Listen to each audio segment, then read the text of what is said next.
हमने पिछले वीडियो में 5वां चरण यानी 5 चरण पढ़ चुके हैं। आज हम छठे चरण को पढ़ेंगे। देखो, ये मैंने पहले लिख लिया था, ये पहले मैं वीडियो बना रहा था तो वो वीडियो बनाना ही इसलिए लिखे के लिखे रह गए। तो चलिए शुरू करते हैं, क्योंकि वो ऐसे बाहर की आवाज़ें सॉन्ग वगैरह बज रहे थे इसलिए। तो चलो ये ऐसे समझ लेंगे, आगे हम लिख लेंगे। देखो, शीत युद्ध का षष्ठ चरण यानी 1980 से लेकर के 1989 का जो काल है वो शीत युद्ध का छठा चरण का, ठीक है ना। देखो, इस काल की मुख्य बातें हैं। इस काल में सहयोग के साथ साथ विरोध तथा तनाव भी रहेगा। पहली बात तो ये कि इस काल में, किस काल में, छठे काल में सहयोग के साथ साथ विरोध तथा तनाव भी बना रहेगा। एक बात, इस काल को न्यू कोल्ड वार या नया शीत युद्ध या दूसरा शीत युद्ध भी कहते हैं। क्या कहते हैं? न्यू कोल्ड वार, नया शीत युद्ध या दूसरा शीत युद्ध भी कहते हैं। देखो, इसमें जो मुख्य मुख्य घटना है वो देखो क्या होती है। देखो, 1971 में बांग्लादेश की जो संविधानता संघर्ष था, यानी 1971 में बांग्लादेश की स्वतंत्रता के लिए संघर्ष चल रहा था कि अमेरिका ने पाकिस्तान का साथ दिया। भारत का साथ न देकर के अमेरिका ने किसका साथ दिया? पाकिस्तान का साथ दिया। ठीक है, कि भाई भारत के खिलाफ पाकिस्तान की ओर से बंगाल की खाड़ी में जो 7वां जंगी बेड़ा भेज दिया भारत के खिलाफ। ऐसी कठिन परिस्थिति में हमारा साथ देने वाला सोवियत संघ था। तो सोवियत संघ ने उस समय भारत का पक्ष लिया और अमेरिका ने पाकिस्तान का साथ दिया। ठीक है ना, 1971। फिर क्या हुआ? सोवियत संघ ने अफगानिस्तान पर अपनी जड़ें जमा ली, यानी वहाँ पर हस्तक्षेप करके वहाँ की जो अमीन सरकार थी उसे अपदस्थ करके और अपनी सरकार स्थापित कर दी। कब? 27 दिसंबर 1979 में। 27 दिसंबर 1979 में सोवियत संघ ने क्या किया? वहाँ की जो अमीन सरकार थी उसको अपदस्थ करके अपनी मनपसंद सरकार की स्थापना कर दी। अब ऐसी परिस्थिति में अमेरिका करे तो क्या करे? तो अमेरिका ने सोवियत संघ के खिलाफ एक कार्यक्रम चलाया जिसे नाम दिया स्टार वार। किसके खिलाफ? सोवियत संघ के खिलाफ। किसने चलाया? अमेरिका ने। ठीक है, तो ऐसी स्थिति में स्टार वार कार्यक्रम चला दिया। किसने? अमेरिका ने। कब? 1986 में। 1986 में अमेरिका ने क्या किया? सोवियत संघ के खिलाफ स्टार वार का कार्यक्रम यानी जवाबी कार्रवाई देने के लिए स्टार वार चालू कर दिया।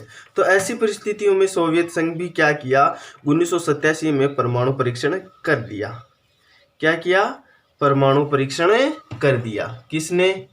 सोवियत संघ ने। सोवियत संघ ने भी परमाणु परीक्षण कर दिया। परमाणु परीक्षण। अब भाई दोनों देशों के पास परमाणु परीक्षण यानी परमाणु हथियार हो गए, तो अब करें क्या? अब तो संधि करेंगे ताकि इस कठिन परिस्थिति में शांति स्थापना की जा सके। तो देखो, पहली जो संधि यानी इस परमाणु परीक्षण के बाद जो इस छठे चरण में पहली संधि होती है सीमित परमाणु परीक्षण संधि, LTBT जिसको बोलते हैं, सीमित परमाणु परीक्षण संधि,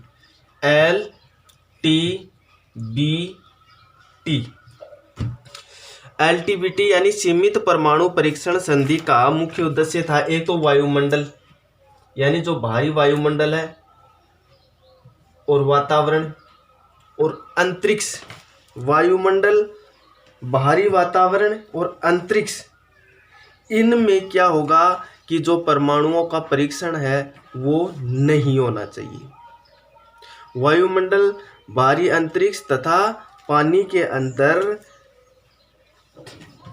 परीक्षण नहीं होना चाहिए। एक पानी भी आएगा भाई, अंतरिक्ष वगैरह तो नहीं आएंगे, तो इनमें नहीं होना चाहिए भाई।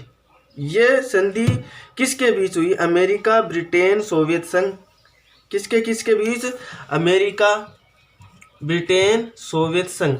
यानी सीमित परमाणु परीक्षण संधि है, उसकी शर्त ये थी कि वायुमंडल और भारी वातावरण तथा पानी के अंदर परमाणु परीक्षण नहीं किए जा सकते। और यह संधि मॉस्को में होती है। किसके बीच? अमेरिका, ब्रिटेन, सोवियत संघ। ठीक है ना। कब? 5 अगस्त 1963 को। 5 अगस्त 1963 को ये संधि लागू की जाती है तथा 10 अक्टूबर 1963 में ये संधि प्रभावी हो जाती है। कब लागू? तो 5 अगस्त 1963 में की जाती है, 10 अक्टूबर 1963 में ये संधि प्रभावी हो जाती है। अब हम आगे पढ़ेंगे परमाणु अप्रसार संधि, NPT। परमाणु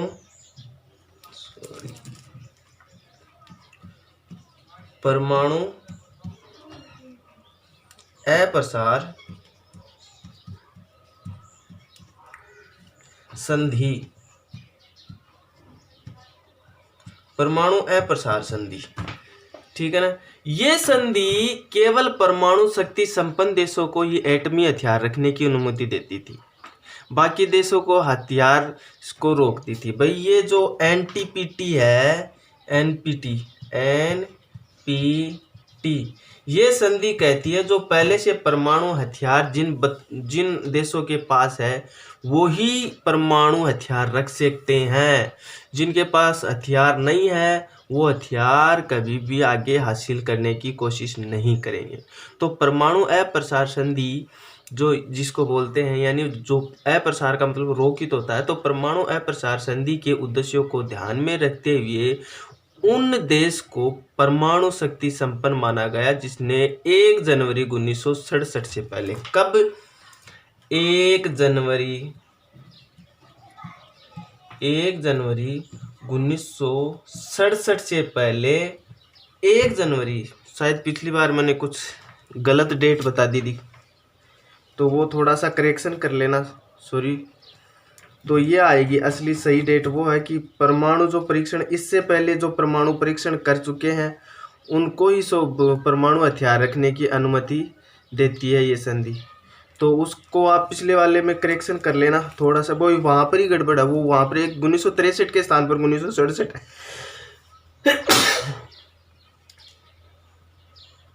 1963 के स्थान पर 1967 है।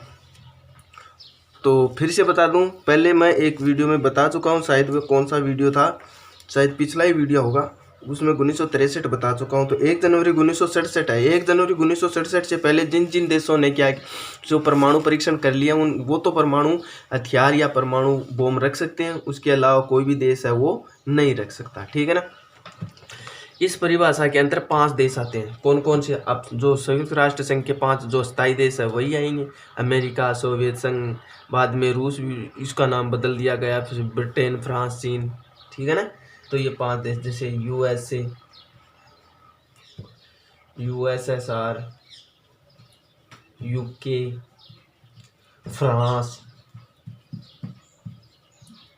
और चीन, इन देशों को ही हथियार रखने की आज़ादी थी। इस संधि को क्या किया 1968 में वाशिंगटन, लंदन, मॉस्को में हस्ताक्षर कर 5 मार्च 1970 को प्रभावित कर दिया। लागू कब हुई? 1 जुलाई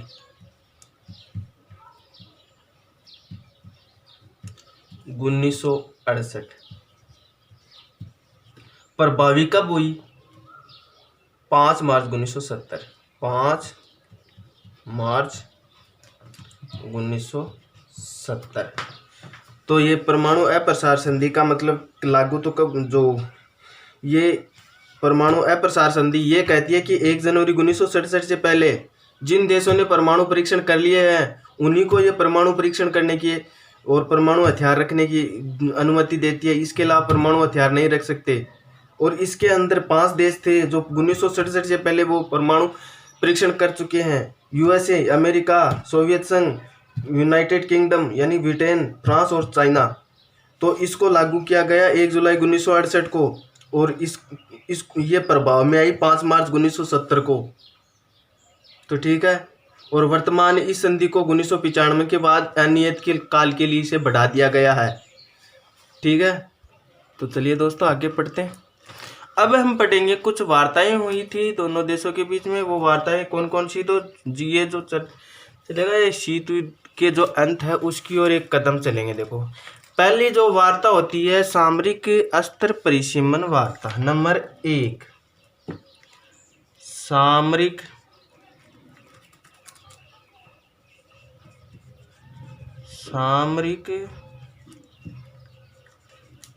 अस्त्र परिसीमन वार्ता।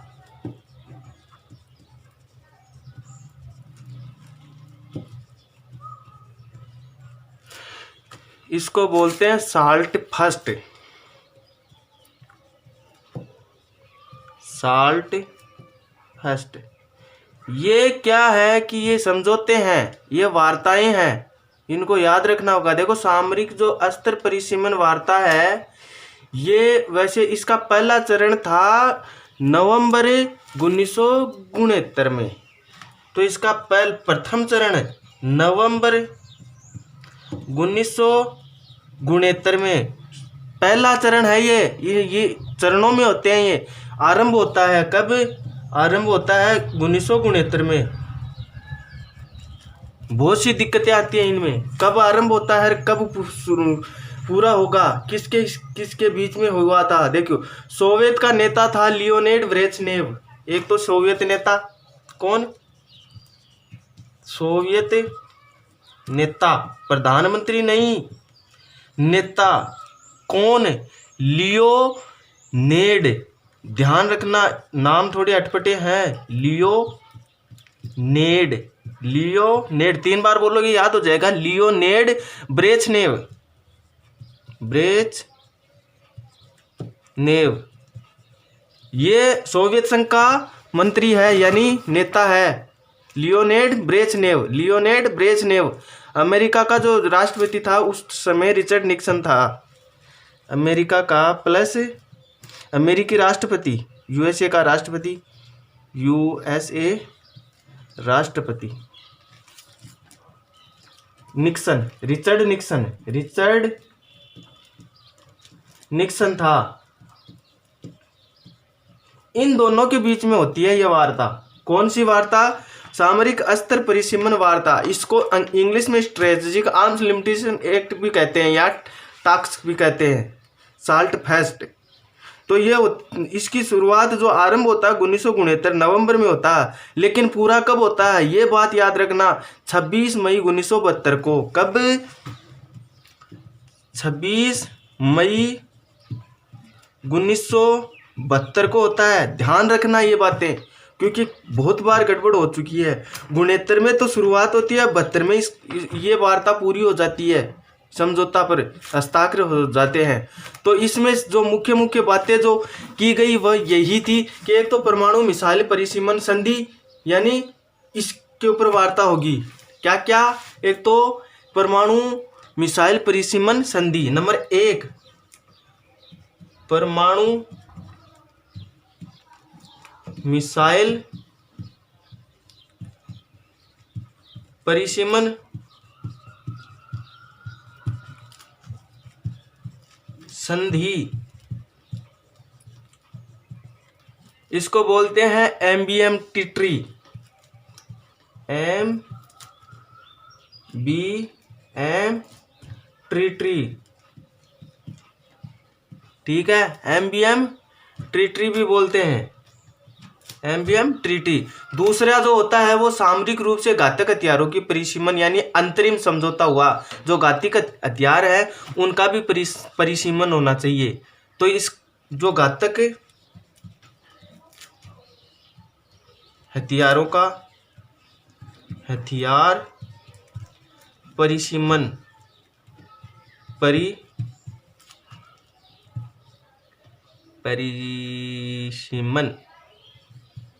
इनका भी परिसीमन होना चाहिए। ये समझौता 3 अक्टूबर 1972 को प्रभावी हो गया था। 3 OCT 1972 को प्रभावी हो चुका था, प्रभावी। ध्यान रखना इसमें गड़बड़ हो सकती है क्योंकि इसमें 3 डेटे हैं, तीनों डेटे अलग अलग है। कैसे? सामरिक अस्त्र परिसीमन वार्ता साल्ट फर्स्ट, जिसको बोलते हैं स्ट्रेटेजिक आर्म्स लिमिटेशन टास्क, ठीक है ना। तो इसकी जो शुरुआत यानी आरंभ होता है नवंबर 1969 को। किसके बीच? सोवियत नेता लियोनिद ब्रेजनेव प्लस यूएस का राष्ट्रपति था रिचर्ड निक्सन, इन दोनों के बीच में। ये समझौता पूरा कब होता है? 26 मई 1972 को, ठीक है ना। इसमें 2 शर्तें थी, परमाणु मिसाइल परिसीमन संधि किया जाए, इन यानी परमाणु मिसाइलों का परिसीमन किया जाए। दूसरी संधि है घातक हथियारों का परिसीमन किया जाए। ये जो घातक हथियारों वाली जो परिसीमन है वो 30 अक्टूबर 1972 को ये प्रभावी हो गई। ये इसका संबंध थोड़ा अलग है, ध्यान रखना। ये घातक हथियारों का परिसीमन की जो संधि है वो प्रभावी हुई थी, और जबकि जो सामरिक अस्त्र जो परिसीमन वार्ता है ये 26 मई 1972 को प्रभावित हुई थी। अब साल्ट 2 सामरिक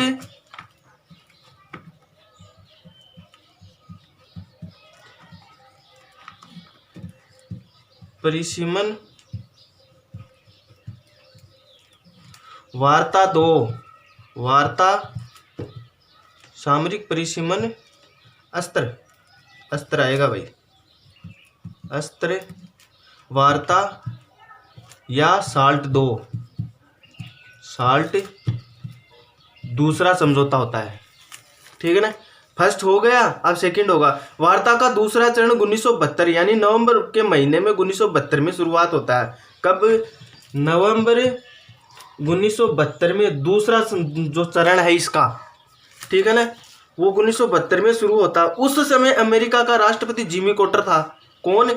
अमेरिका का राष्ट्रपति, यूएसए का राष्ट्रपति जिमी कार्टर था। जिमी कार्टर,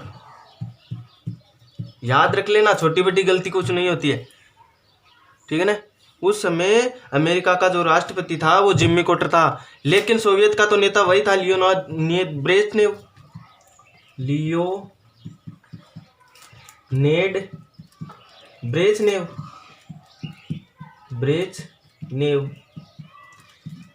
यानी उसमें तो था पर रिचर्ड निक्सन राष्ट्रपति साल्ट फर्स्ट में, इसमें आ जाएगा जिमी कार्टर। दोनों ही अलग अलग हैं। देखो संधि की जो शर्तें हैं वो ब्रेजनेव जो कि वियना 18 जून 1972 को सामरिक रूप से घातक हथियारों का परिसीमन पर हस्ताक्षर हो गया। जो घातक हथियार थे उनके परिसीमन में जो थे वो हस्ताक्षर कर दिए गए। कब? 18 जून 1972 को, ठीक है ना। सामरिक जो हथियार थे उनके परिसीमन संबंधी संधि पर हस्ताक्षर कर दिए। कब? 18 जून 1972 को, 18 जून 1972 को, ठीक है। हमने दोनों साल्ट संधियां पढ़ ली, अब पढ़ेंगे स्टार्ट संधि। तो स्टार्ट संधि यानी स्ट्रेटेजिक आर्म्स रिडक्शन संधि यानी सामरिक अस्त्र निधिकरण संधि। कैसे? देखो नंबर 1 दूसरी संधि है, इसका नाम ही दूसरा है, सामरिक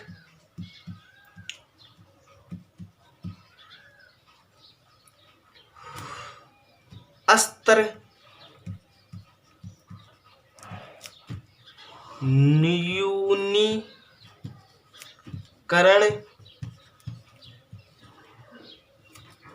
संधि।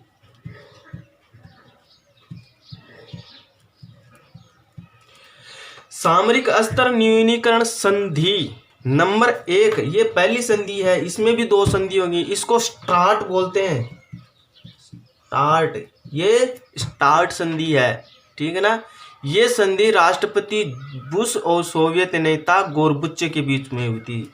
इसमें दोनों राष्ट्रपति होंगे, यूएसए का राष्ट्रपति होगा जॉर्ज बुश,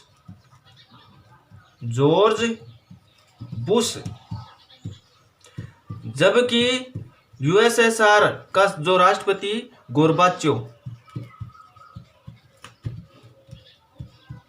की वजह तो इससे तो ये शीत युद्ध का समापन हुआ था, ठीक है ना।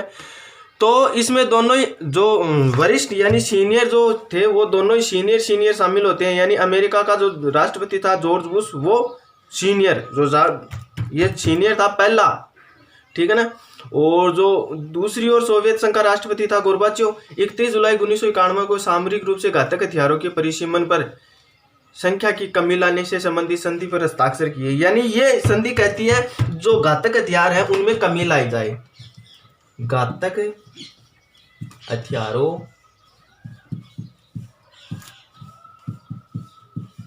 में कमी लाना, ठीक है ना। ये संधि होती कब है? 31 जुलाई 1991 को, 31 जुलाई 1991 को ये संधि होती है, ठीक है ना। अब हम पढ़ेंगे शीत युद्ध की सबसे जो आखिरी जो घटना है उनके बारे में, जो छठे चरण की मान लीजिए, और शीत युद्ध की जो आखिरी जो संधि है वो पढ़ेंगे। देखो क्या थे। इसके बाद आती है स्ट्रेटेजिक आर्म्स रिडक्शन संधि भाग 2, यानी स्टार्ट संधि भाग 2। देखो कौन सी, सामरिक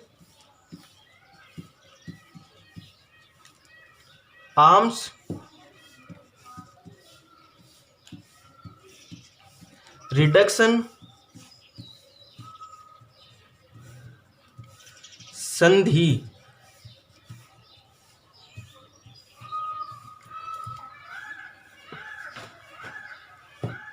भाग 2।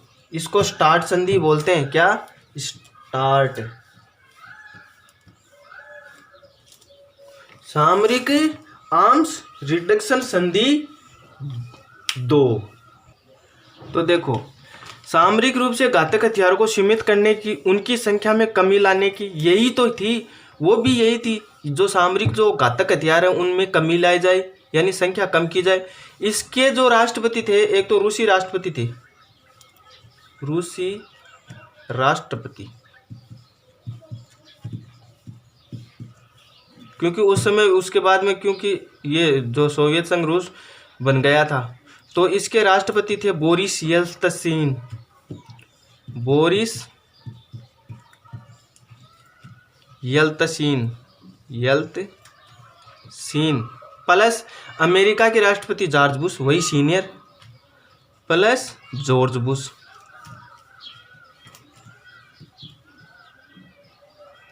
तो इन दोनों के बीच में ये स्ट्रेटेजिक आर्म रिडक्शन संधि होती है, SALT II। ये प्रभावी हो जाती है 3 जनवरी 1993 को, 3 जनवरी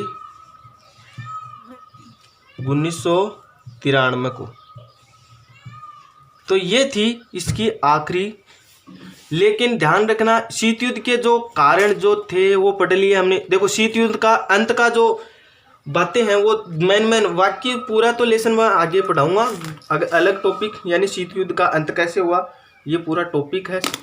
तो देखो, मुख्य बातें हैं वो एक बार बता देता हूँ। देखो, शीत युद्ध अंत, देखो 1989 में विश्व राजनीति में एक चमत्कारी मोड़ आता है, यानी जिससे शीत युद्ध के मूल कारणों को ही समाप्त कर दिया। कब? 1989 में। शीत युद्ध का अंत का प्रमुख कारण है नव शीत युद्ध, यानी स्टार वार। अमेरिका ने सोवियत संघ के खिलाफ 1986 में स्टार वार कार्यक्रम चलाया था, वो इसका मुख्य कारण बताते हैं। प्रमुख कारण तो स्टार वार को ही मानते हैं। जो नव शीत युद्ध पैदा हुआ उसमें अमेरिका ने स्टार वार 1986 में चालू किया था, एक कारण तो ये था, ठीक है। स्टार वार कार्यक्रम के तहत सोवियत संघ है, उसकी अर्थव्यवस्था एकदम डगमगा गई थी और साम्यवाद से भटक गया भाई सोवियत संघ। सोवियत संघ की आर्थिक जो स्थिति थी इतनी भयंकर संकट में आ गई जिसका अंजाम सोवियत संघ को झेलना पड़ा। इसके अलावा जो गोरबाचे, क्या गोरबाचे, मिखाइल गोरबाचे जो था, ये सोवियत संघ का जो राष्ट्रपति था आगे, ठीक है ना, इसने एक नीति अपनाई, ग्लासनोस्त का और पेरोस्त्राइका, ये 2 नीति चलाई थी। कौन कौन सी? एक तो ग्लासनोस्त और एक पेरेस्ट्राइक,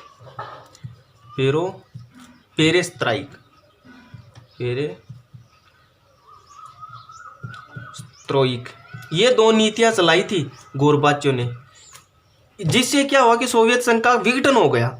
इन गोरबाचोव ने ये जो 2 नीति चलाई थी, इससे जो सोवियत संघ था उसका विघटन हो गया। तो विघटन हो गया ना सोवियत संघ, अपने आप ही क्या हुआ, कमजोर पड़ गया। एक कारण ये भी था। और इससे अलावा जो बर्लिन की दीवार थी, ये शीत युद्ध का चरम, मतलब एक पताका यानी झंडे के रूप में थी। जर्मनी का एकीकरण हो गया। वार्सा पैक्ट था वो भंग हो गया, क्योंकि 1991 में सोवियत संघ बंट गया, उसके साथ ही वार्सा पैक्ट था वो समाप्त हो गया, ठीक है। तो दोनों शक्तियों के बीच में क्या हुआ, सहयोग हो गया। इस शीत युद्ध में अंत में मुख्यतः साम्यवाद ध्वस्त होना और सोवियत संघ को उभरता हुआ आर्थिक राजनीतिक संकट है वो मुख्य कारण था। इसका जो मुख्य कारण था आर्थिक, सोवियत संघ का आर्थिक संकट। तो ये शीत युद्ध था। मैंने पूरा का पूरा मेरे हिसाब से समझाने की कोशिश की है, फिर भी गड़बड़ हो जाती है। लेकिन इनमें जो कुछ संगठन है एक बार फिर बता देता हूँ, उनका कब जो स्थापना होती है उन संगठनों को एक बार देख लो। कई बार पूछ लिए जाते हैं, क्रम भी पूछ लिए जाते हैं, मिलान में भी पूछ लिए जाते हैं। तो देखो इनमें जैसे नाटो, पहले वैसे तो बता चुका हूँ। नाटो की स्थापना कब हुई, सीएटो की स्थापना कब हुई, ठीक है। वारसा पैक्ट की स्थापना, सेंटो की स्थापना कब होती है, सेंटो और वारसा पैक्ट, ये चार है। कई बार क्या होता है कि इनको क्रम में पूछ ले तो मिलान में पूछ लेते हैं, तो इनको बता देता हूं। देखो नाटो की स्थापना होती है 1949 में, ठीक है। नाटो की स्थापना कब होती है, 1949 में। कब, 1949 में। सेंटो की स्थापना होती है 1955 में, 1955 में। और वारसा की स्थापना होती है 1955 में, 1955 में, ठीक है। और सीएटो की स्थापना होती है 1954 में, 1954 में। तो ये क्या कि कई बार पूछ लिया जाता है। तो क्रम या नाटो 1949 में नटगा, सीएटो 1954, सेंटो 1955, वारसा पैक्ट 1955 और ये 1991 के बाद में इसे समाप्त कर दिया। तो मित्रों मैंने शीत युद्ध को पूरा समझाने की बहुत ज़्यादा कोशिश की है। अगर वीडियो आपको अच्छा लगे है तो लाइक कर देना और सब चैनल को सब्सक्राइब कर देना, क्योंकि मुझे बोलने में भी थोड़ी दिक्कत होती है और लिखने में भी दिक्कत होती है। तो अच्छा लगा हो तो like, share and subscribe. Thank you. अगले वीडियो में हम पढ़ेंगे शीत युद्ध का अंत कैसे होता है, उनकी जो मुख्य घटनाएं हैं वो पढ़ेंगे।